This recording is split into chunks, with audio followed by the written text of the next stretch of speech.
आज की वीडियो में हम बात करने वाले क्रोएशिया के टूरिस्ट वीजा में होने वाले प्रोसेस के बारे में। और इस प्रोसेस को मैं बहुत अच्छे से एक्सप्लेन करने वाला हूं और ये भी आपको बताने वाला हूं कि कैसे आप अपना नॉमिनल कॉस्टिंग में प्रोसेस कर पाएंगे, यानी कि इस वीजा को आप कम पैसे में कैसे ले सकते हैं।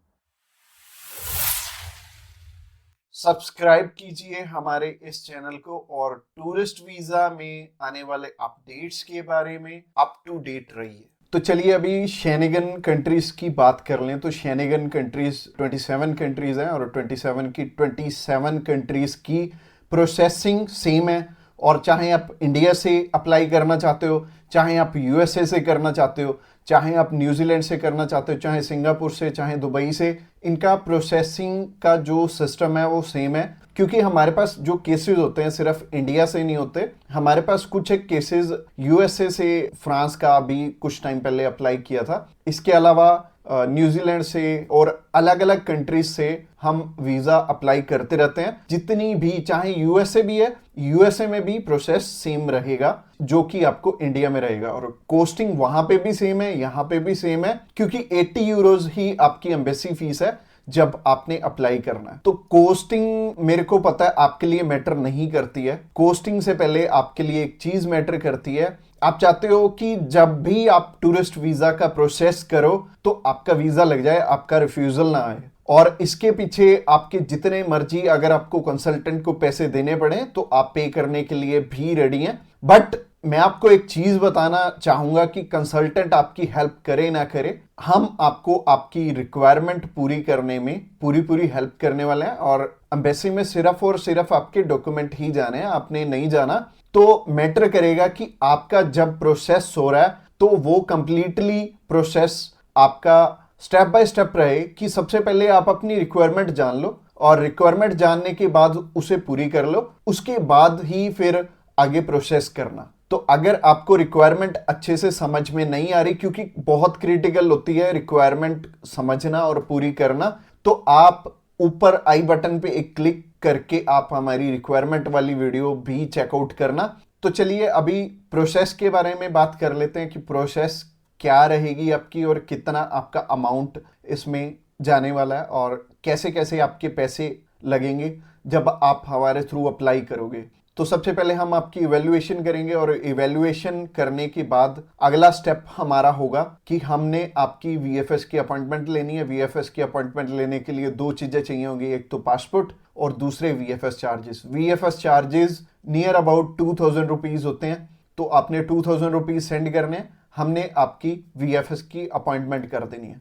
वीएफएस की अपॉइंटमेंट हो जाने के बाद अगला काम रहेगा कि आपकी प्रोफाइल के हिसाब से आपको हमें कौन कौन से डॉक्यूमेंट और देने हैं। तो डॉक्यूमेंटेशन आपकी बननी है, तो आपके जो जो डॉक्यूमेंट्स हमें चाहिए होंगे हम इस टाइम पे मंगवा लेंगे। और डॉक्यूमेंटेशन पर्सनलाइज तरीके से आपके हिसाब से ही बनेगी और आप जो जो हमें सजेशन दोगे उस सजेशन पे काम करके हम वैसा ही काम करके आपको देने की कोशिश करेंगे। इसके बाद जो नेक्स्ट चीज है, आपके पेड डॉक्यूमेंट्स के चार्जेस आएंगे और पेड डॉक्यूमेंट्स के चार्जेस आने के बाद हम आपका air ticket, travel insurance, hotel booking कर देंगे।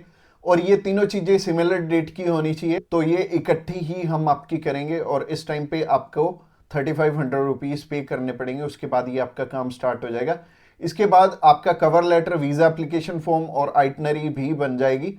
ये बनने के बाद आपने हमारे वाले प्रोसेसिंग चार्जेस पे करने हैं 3000 रुपीज और हमने आपको सारे के सारे डॉक्यूमेंट सेंड कर देने जो कि हमने आपके बनाए होंगे।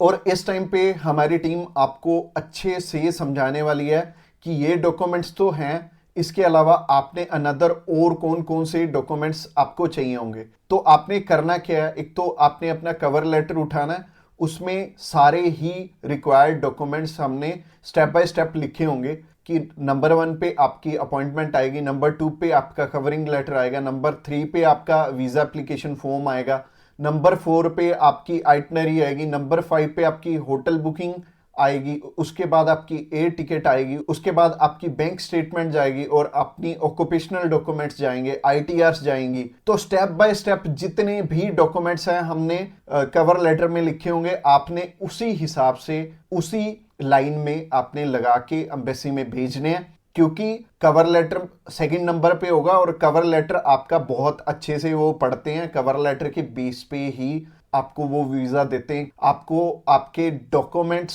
से पहले कवर लेटर स्ट्रांग चाहिए और हमारी टीम को अच्छा एक्सपीरियंस है कि वो आपका कवर लेटर बहुत अच्छे से बनाएंगे और आधा काम तो आपका बनाया हुआ कवर लेटर ही कर देता है इसमें। तो जैसे कि मैंने आपको सारी की सारी पेमेंट आपकी बता दी, सबसे पहले 2000, फिर 3500 रुपये, फिर हमारी प्रोसेसिंग चार्जेस 3000 रुपये। इसके अलावा एम्बेसी फीस 80 यूरोज है जो कि 7000 रुपीज़ बनेगी और 7000 रुपीज़ आपने पे करनी है। और 7000 रुपीज़ जब आप पे करोगे 15,500 से 16,000 रुपये आपके टोटल लगने वाले हैं। तो अगर आप हमारे थ्रू अप्लाई करना चाहते हो, आप अभी हमें कॉल कर सकते हो या फिर व्हाट्सएप पे मैसेज कर सकते हो। व्हाट्सएप पे मैसेज करना चाहते हो, नीचे डिस्क्रिप्शन बॉक्स में लिंक है, उस लिंक पे क्लिक करते ही आप हमें मैसेज सेंड कर पाएंगे और हम भी आपकी इंक्वायरी का answer as soon as possible करने वाले हैं।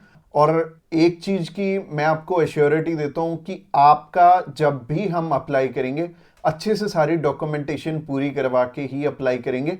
आधी अधूरी फाइल हम आपकी नहीं अप्लाई करने वाले।